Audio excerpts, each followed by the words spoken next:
Hello and welcome back to my super session. ठीक है, तो आज हम इस वीडियो में पढ़ाई से मतलब कुछ ऐसी बातें रिलेटेड करने जा रहे हैं, ऐसी बातें पढ़ने जा रहे हैं जैसे कि अभी हम सब जानते हैं कि सीबीएसई ने कुछ पैटर्न, एग्ज़ाम का पैटर्न टोटली चेंज कर दिया है। जैसे बोर्ड्स में इतने सालों से होता था, अब वैसा नहीं है।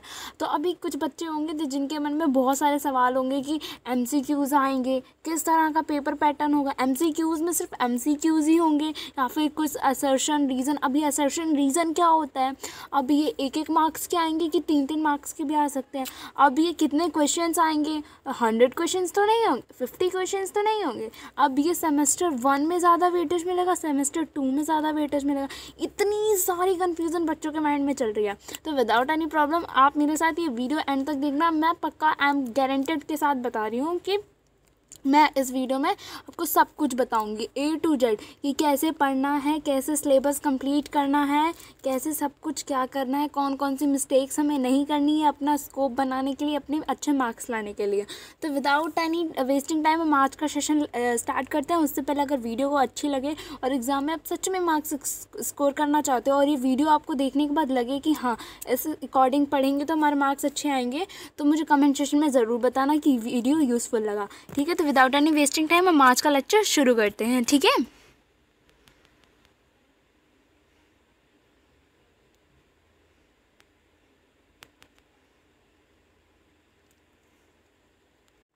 ठीक है। तो सबसे पहले हम बात कर लेते हैं प्रिपरेशन टाइम की। हमारे पास कितना टाइम है प्रिपेयर करने के लिए, अपना सिलेबस कंप्लीट करने के लिए और वो सैम्पल पेपर लगाने के लिए। ठीक है, तो ये 4 मंथ आपके पास। जब ये हमारा सेमेस्टर कब होगा, पहले तो नवंबर या दिसंबर। ठीक है, इसमें हमारा टर्म 1 होगा, मतलब कि सेमेस्टर 1 होगा जिसमें MCQs वाले पूछे जाएंगे, MCQs वाले क्वेश्चंस पुटअप किए जाएंगे। अब सिर्फ MCQs नहीं होगा, उसके अंदर भी बहुत सारे पार्ट्स होंगे, वो मैं अभी आगे बताऊंगी।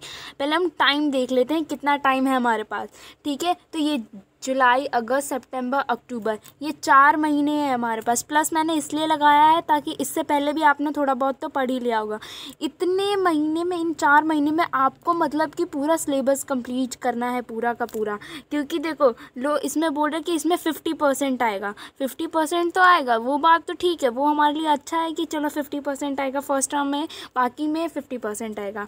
बट इसमें 50% आएगा बच्चों, पर आपको पूरा इसलिए पढ़ना पड़ेगा, सिलेबस इसलिए कंप्लीट करना पड़ेगा इन 4 महीनों में, क्योंकि आप देखो टर्म 1 होने के बाद सिर्फ 2 महीने का गैप है। अब 2 महीने में कोई सिलेबस कंप्लीट कर पाओगे कि रिवीजन कंप्लीट करोगे ना आप अपना, ताकि आप अच्छे से जो अप्रैल और मार्च में जो हमारा टर्म सेकेंड होगा उसमें अच्छे मार्क्स गेन कर सको। तो इसलिए आपको ये 4 मंथ में आपको पूरा सिलेबस कंप्लीट करना है। उसके बाद ये MCQs देखने हैं। ठीक है, उसके बाद जनवरी फरवरी में आपने जितना भी सिलेबस पढ़ा है आप उतना मतलब कि रिवाइज़ कर लो और क्वेश्चंस पेपर सॉल्व कर लो, सैम्पल पेपर वगैरह वगैरह। ठीक है, तो पहले हम लोग ये क्या करते थे कि पूरा सिलेबस हो जाने के बाद हम लोग सैम्पल पेपर यूज़ किया करते थे। ठीक है, बट अब हम ऐसा नहीं कर पाएंगे। अगर हम पूरा सिलेबस कंप्लीट करने के चक्कर में रहेंगे और फिर उसके बाद हम सैम्पल पेपर करेंगे तो हमारा क्या हो जाएगा, लॉस हो जाएगा। हम सैम्पल पेपर यूज़ नहीं कर पाएंगे, मतलब कि सॉल्व नहीं कर पाएंगे। ठीक है, उसके लिए टाइम नहीं निकाल पाएंगे। तो उसके लिए क्या करना है, हमने जैसे A1 चैप्टर पढ़ा तो उससे रिलेटेड जो पिछले सैम्पल पेपर हैं उसको सॉल्व कर लो। सेकेंड चैप्टर पढ़ा तो उससे रिलेटेड जो भी है वो सॉल्व कर लो। आप चैप्टर वाइज करो और उसके साथ साथ करो, आपको मार्क्स ज़रूर आएगा। ठीक है, ठीक है, तो आप ये देखो, आप ज़्यादा बुक्स के पीछे मत भागो कि 4 मंथ में हम ये वाली बुक इतनी मोटी है तो हम कैसे पढ़ेंगे, वो वाली बुक इतनी मोटी है। तो बच्चों आप ज़्यादा बुक्स के पीछे मत भागो, सिर्फ और सिर्फ NCERT करो, NCERT और सैम्पल पेपर, बस आपके 100% मार्क्स आ सकते हैं। ठीक है, और मैं इतने यूज़फुल लेक्चर्स भी हैंड रिटन नोट्स के साथ आप लोगों के लिए बनाती हूँ, तो आप वो भी मेरे वीडियोस को भी देखो। ठीक है, वहाँ पे बहुत अच्छे नोट्स मैंने बिल्कुल प्रेजेंटेशन के साथ बनाया हुआ है, स्लाइड्स बनाई हुई हैं। ठीक है, तो वो सर ये तो रही हमारी प्रिपरेशन टाइमिंग हमारे पास कितनी है। हमारे पास सिर्फ इतना ही वक्त है जब तक टर्म 1 नहीं हो जाता। ठीक है, और ज़्यादा वेटेज टर्म 2 को दिया गया है। क्यों दिया गया है, क्योंकि यहाँ पे देखो टर्म 2 में क्या होगा, टर्म 2 में हमारे पास सिर्फ MCQs नहीं होंगे, MCQs के साथ साथ हमारे पास शॉर्ट भी होंगे और थोड़े डिस्क्रिप्टिव क्वेश्चंस भी होंगे जो हमें लिखने होंगे।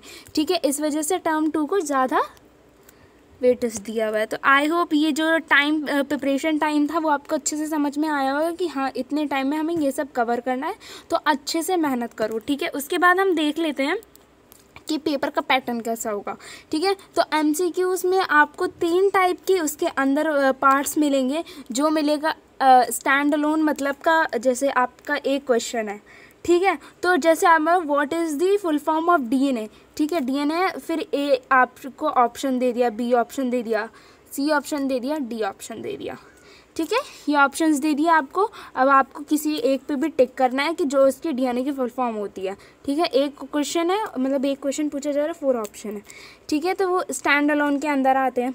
केस स्टडी में आपको मतलब पूरा पैराग्राफ दे दिया जाएगा, उससे क्वेश्चन आपको वो पैराग्राफ पढ़ के क्या करना होगा, एमसीक्यू सॉल्व करना होगा, मतलब जो एमसीक्यूज पूछे गए उस पर टिक लगाना होगा, ठीक है। उसके बाद असर्शन और रीजनिंग, मतलब असर्शन ऐसा होगा कि एक हमारे पास दिया होगा, ठीक है, ठीक है। तो एक उसका रीज़न दिया होगा कि क्या ये इसी की वजह से होता है, ठीक है, ऐसे करके हमें गिवन होगा। फिर उसके बारे में हमें ऑप्शन दिया होगा, क्या असर्शन और रीजनिंग सही है, मतलब ये जो हमें बताया जा रहा है क्या इसका एक्सप्लेनेशन सही है, दोनों सही है कि दोनों गलत हैं, ये सही है कि ये गलत है, ठीक है। ऐसे करके हमें 4 क्या दिए होंगे, उसके टिक करने के लिए दिए होंगे। ये हमारा पेपर पैटर्न था कि एमसीक्यूज़ कैसे आने वाले हैं, ठीक है। तो आई होप अच्छे से प्रिपरेशन टाइम और एमसीक्यूज़ का फंडा समझ में आ गया होगा, ठीक है। नाउ अब आपको स्ट्रैटेजी बनानी है कि आप गोल्स किसके लिए पढ़ रहे हो, सिर्फ बोर्ड्स के लिए पढ़ रहे हो, नीट के लिए पढ़ रहे हो, जेई क्रैक करने के लिए पढ़ रहे हो, कि दोनों के लिए पढ़ रहे हो।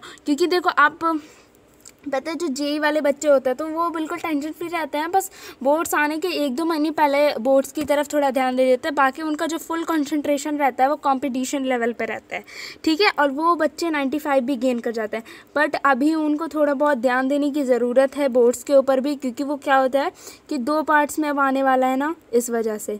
तो अब बेटा जिस तरह से भी पढ़ो, पर बोर्ड्स पे अच्छे मार्क्स कवर कर लो, ऐसे पढ़ो, ठीक है।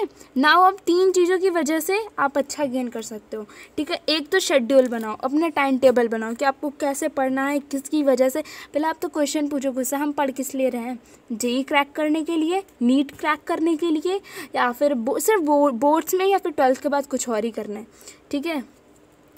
तो अगर इसका क्वेश्चन मिल गया, उसके बेसिस पे आप अपना एक शेड्यूल बनाओ, टाइम टेबल बनाओ कि हमें इतने घंटे पढ़ना है, इतने घंटे ये इस वाले चैप्टर को देना है, इस वाला ये करना है, इतने सैम्पल पेपर एक दिन में सॉल्व करना है, एमसीक्यूज़ वाले करने हैं, ठीक है। पहले शेड्यूल बनाओ, फिर आप रिसोर्स करो, मतलब कि ज़्यादा बड़ी बुक मत पढ़ो, ठीक है। जैसे कि आप जैसे मोटी बुक पढ़ने में मज़ा तो आता है, ठीक है, पर वो जोश जो है वो 1 चैप्टर तक रहेगा, 2 चैप्टर तक रहेगा, 3 चैप्टर तक रहेगा, उससे ज़्यादा बेटा नहीं हो पाएगा। आप उसके बाद खुद ही बोर हो जाओगे, ठीक है। 1 चैप्टर तक कोई भी चीज़ नहीं होती है, तो 1-2 दिन तक पढ़ने में मज़ा आता है, उसके बाद पढ़ने में नहीं मज़ा आता है, ठीक है। तो आई होप मैंने जितना भी बताया वो आपको अभी तक समझ में आ गया। फिर डिस्ट्रैक्शंस, ये सबसे मेन थिंग है। जिसने इसको हटा लिया ना, अपनी लाइफ से डिस्ट्रैक्ट होना बंद कर दिया, वो बंदा सक्सेसफुल होता ही होता है। डिस्ट्रैक्शन में क्या आ जाता है कि आप लंबी लंबी बातें कर रहे हो, अपने फ्रेंड के साथ 1 घंटा हो गया, 2 घंटा, मतलब बातें किए जा रहे हो, फिर दूसरा सीन हो रहा है, फ़ोन काटी, मम्मी आ गई क्या, कुछ वैसा चल रहा है, तो बेटा आप डिस्ट्रैक्ट हो रहे हो बहुत ज़्यादा, तो बोर्ड्स के ऊपर उसका असर पड़ सकता है, ठीक है। क्योंकि ऐसे में क्या होता है कि दिन भर बंदा उसी के बारे में सोचता है, जिससे फ़ोन काटी, मम्मी आ गई, क्या हो रहा होता है उसका, ठीक है। तो वो पढ़ने पे इतना कंसंट्रेट नहीं कर पाता। अब आपके एमसीक्यूज़ आ रहे हैं, इसीलिए आपको कंसंट्रेशन के साथ पढ़ना है, क्योंकि एक एक लाइन से कोई सा भी क्वेश्चन उठ के आपसे पूछ सकते हैं वो लोग, ठीक है। इसलिए इन चीज़ों को सबसे हटा के, मतलब जो मैंने बताया है, इन चीज़ों को अपने गोल पे बिल्कुल माइंड सेटअप करके रखो, ये चीज़ें हमें करनी है।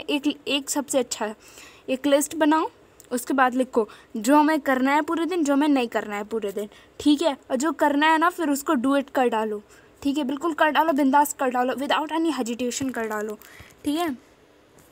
और जो नहीं करना है उसको बिल्कुल मत करो, ठीक है। फ़ोन काटी मम्मी वाला सीन तो बिल्कुल ही भी मत करो। 12th में भूल जाओ कि फ्रेंड नामक कोई चीज़ होती है इस दुनिया में, दोस्त कौन होता है, मित्रता क्या होती है, ठीक है, ये सब भूल जाओ 12th में, ठीक है। उसके बाद अब अगर आपको कुछ नहीं करना है लाइफ में, फिर वही करो, फ़ोन काटी, मम्मी आ गई क्या, तुम मार खाई क्या, ठीक है। उसके बाद ठीक है, नाउ हम पढ़ लेते हैं कि हम गुड मार्क्स कैसे गेन करें, क्योंकि कुछ बच्चे होते हैं वो बेचारा सिलेबस कंप्लीट कर लेते हैं और उसके बाद भी वो क्या कहते हैं कि हमारे अच्छे मार्क्स नहीं आ पाए, हमने तो सब पढ़ा था, ना जाने पेपर कहाँ से आए।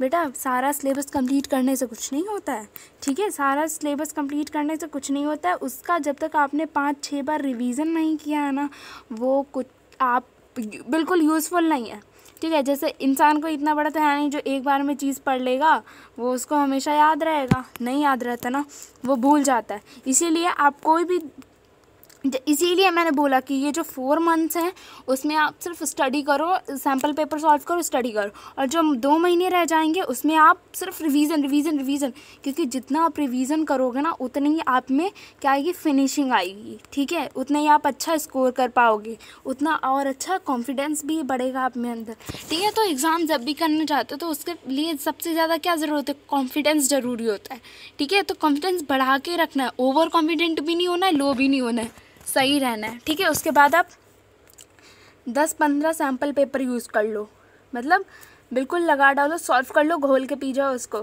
ठीक है। तो ऐसे आप 3 ये वे अब मेरे कर लोगे ना जो मैंने बताया, आपके 100% आने में तो कोई रोक ही नहीं सकता, आप खुद भी नहीं रोक सकते। आप इतना जब कर लोगे, एफर्ट्स डालोगे ना, खुद ब खुद गुड मार्क्स आएंगे आपके, ठीक है। तो सबसे पहले हमें क्या करना है, सिलेबस कंप्लीट करना है, जो है जो पढ़ाया गया है। मैंने अपनी वीडियोस में भी बहुत अच्छे यूज़फुल मैं क्वेश्चंस भी बताती जाती हूँ, एक एक चीज़ पढ़ती हूँ, एक एक लाइन आपको समझाती हूँ, एनसीईआरटी की शॉर्ट में समझाती हूँ आपको, ताकि आप कम टाइम में अच्छा कवर अप कर पाओ, ठीक है, अच्छे से बताती हूँ। उसके बाद मैं आपको उसी के बीच में क्वेश्चंस भी अच्छे से सॉल्व करवा देती हूँ, क्वेश्चंस भी बता देती हूँ कि इस टाइप के इस बार क्वेश्चन आएंगे, इस टाइप के वो, क्योंकि मैंने देखा है कि हाँ जो बोर्ड है वो थोड़ा सा टफ़ हुआ है, बट इतना भी टफ़ नहीं हुआ है कि मार्क्स गेन करना टफ़ हो, ठीक है। उसके बाद रिवीजन करो, आप जितना रिवीजन कर सकते हो, क्योंकि जितना रिवीजन करोगे ना आपको छोटी छोटी चीज़ें और कंफर्मली पता होती जाएंगी। तो एमसीक्यूज़ में ये नहीं होगा कि आपको सीधे से पूछ दिया, आपको क्वेश्चन घुमा के पूछते हैं। अब एक लाइन पढ़ोगे तो उसमें से 10 क्वेश्चन बना के भेजे देंगे कि बताओ ये पढ़ा था, ये क्या होता है, ठीक है। जैसे मैंने अपनी एनसीईआरटी में जब मैं मॉलिक्यूलर बेसिस वाला चैप्टर पढ़ा रही थी तो उसमें मैंने बताया था कि डीएनए को डीऑक्सी क्यों बोलते हैं, डीऑक्सी क्यों उसका नाम रखा गया, तो इसका रीज़न मैंने बताया था। अभी यही क्वेश्चन एमसीक्यूज़ में भी पूछ देते हैं कि डीएनए को डीऑक्सी क्यों बोलते हैं। अगर आपको इसका आंसर पता है मुझे कमेंट सेक्शन में बताओ, अगर नहीं पता है तो मेरी सबसे पहले वीडियो जाके देखो या फिर अच्छे से उस कॉन्सेप्ट को क्लियर करो, ठीक है। मैं हूँ आपके साथ, एनसीईआरटी है, ठीक है। ये सब आप कर लो ना तो आपका 100% कोई नहीं रोक सकता और आपको अच्छे मार्क्स गेन करने ही है, ठीक है। नाउ हम उसके बाद देख लेते कि हम मेजर मिस्टेक्स क्या करते हैं, मतलब कि ऐसी कौन सी मिस्टेक्स हैं जो हम अपने टाइम पे कर लेते हैं, अपने एग्ज़ाम टाइम पे कर लेते हैं, जो हमें नहीं करनी चाहिए, जो हमारे क्या है कि अच्छे मार्क्स आने में रोक देता है, ठीक है। तो मेजर मिस्टेक्स हमारी ये होती हैं कि हम स्क्रीन टाइम बहुत करते हैं, मतलब टीवी देख रहे हैं तो टीवी देखते ही जा रहे हैं, 3 घंटे से एक मूवी देखते जा रहे हैं, देखते हैं, मम्मी चिल्ला रही है बेटा मत देखो, पढ़ लो बेटा पढ़ लो, बट नहीं, हमें देखना है तो हम देखेंगे, ठीक है। तो ये जो स्क्रीन टाइमिंग है ना, फ़ोन अब इंस्टा पे रील्स देखे जा रहे हैं, डाटा उड़ा दिया, ठीक है। और डाटा नहीं बचा कि हम कोई भी वीडियो देख लें, मेरी मैम क्या लेक्चर्स देख लें कि कुछ अच्छा सीख सके अपने एग्ज़ाम के लिए, वो नहीं। अब बेटा उड़ाए जा रहे हैं, रील्स देखे जा रहे हैं। तो ये सब अपना क्या करो, स्क्रीन टाइमिंग वगैरह सारी कम करो, ठीक है। स्क्रीन टाइमिंग जितनी भी है आपकी, जैसे आप जगह जगह पे टाइम वेस्ट करते हो, हाँ अगर आपको कोई चीज़ अच्छी लगती है, फ्रेशर होना है तो मतलब आपने थोड़ी देर गाने सुन लिए, माइंड फ्रेश हो गया, ज़्यादा फ्रस्ट्रेट हो गया हो किसी चीज़ से तो ठीक है। अगर ठीक है कोई शो देखना है तो सिर्फ इतना टाइम रखो कि हाँ आधा घंटा मैं ये यहाँ पे अपना रेस्ट लेना चाहता हूँ, यहाँ पे ब्रेक लेना चाहता हूँ, यहाँ पे मैं ये कर लूँगा, तो इससे मुझे और पावरफुल और ऐसे एनर्जेटिक फील होगा, ठीक है। दूसरा स्लीपिंग शेड्यूल, ठीक है। तो मेरी मानो तो बेटा आप रात में नहीं दिन में ही पढ़ो, ठीक है। दिन में क्या होता है कि उस टाइम तो लॉकडाउन है, ठीक है। दिन में क्या होता है कि मम्मी हमेशा जागती रहती है, रात में क्या होता है कुछ बच्चों को खाने की आदत है, ठीक है। अब रात में 2 बजे किसी को भूख लग गई, ठीक है, अब वो किचन में जाएगा, मैगी नहीं कुछ भी बना रहा है तो उसमें टाइम लगेगा। उसके बाद फिर वो आके कहेगा चलो एक बार मूवी देख लेते हैं, कुछ कर लेते हैं, ये कर लेते हैं, वो कर ले। इसलिए ना नाइट में क्या होगा, ज़्यादा डिस्ट्रक्टिव होगा, इसलिए अब दिन में पढ़ो, वो ज़्यादा बेटर होगा आप लोगों के लिए, ठीक है। उसके बाद फ्रेंड सर्कल, मैंने बोला कि फ्रेंडशिप तो भूल ही जाओ।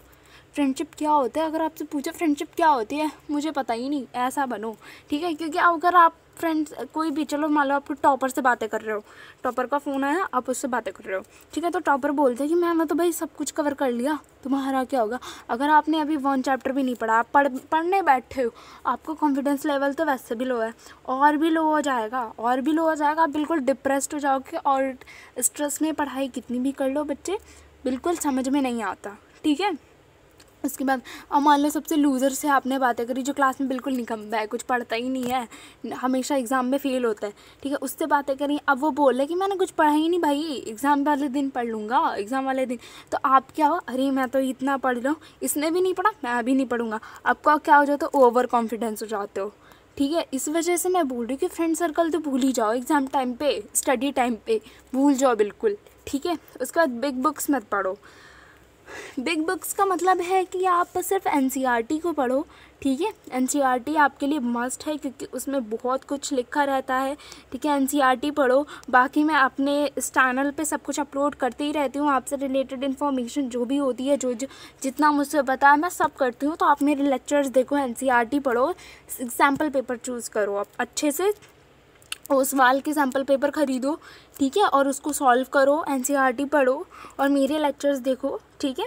जो मैं अपलोड करती हूँ आपके 100% आएंगे, क्योंकि मैं अपने खुद से हैंड रिटन जो इतना पढ़ाया हुआ एक्सपीरियंस है उसके साथ में, और बिल्कुल हैंड रिटन जो आपको बिल्कुल इजी लैंग्वेज में आप लिख सकते हो अपने एग्ज़ाम में, पॉइंट टू पॉइंट वो बताती हूँ, ठीक है। फिर अपने हेल्थ को अच्छा रखो, ठीक है। हेल्थ को अच्छा रखना इसलिए ज़रूरी क्योंकि कुछ बच्चे होते हैं एग्ज़ाम के टेंशन हमारे कुछ खाते पीते नहीं है, ठीक है, एग्ज़ाम के टेंशन के हमारे कुछ खाते पीते नहीं है, फिर वो बीमार पड़ जाते हैं। तो उनके मतलब 1 हफ़्ता 2 हफ़्ता तो इसी बीमारी में बीत जाता है। फीवर हो गया तो भी पढ़ने का मन नहीं करेगा, कोल्ड हो गया तो नाक बंद है तो भी पढ़ने का मन नहीं करेगा, ठीक है। तो इस बीमारी में ही बीत जाता है, इसलिए हेल्दी रहो, सेफ़ रहो, वो भी रहना ज़रूरी है। तो आई होप इस वीडियो के बाद आपके माइंड में जो कोई भी क्वेश्चन घूम रहा होगा वो आपको बिल्कुल अच्छे से समझ में आ गया होगा। इसके बाद भी कोई डाउट है, कोई क्वेश्चन रह गया हो ऐसा जो आपके मन में डाउट हो, तो आप मुझे कमेंट सेक्शन में पूछ सकते हो, ओके।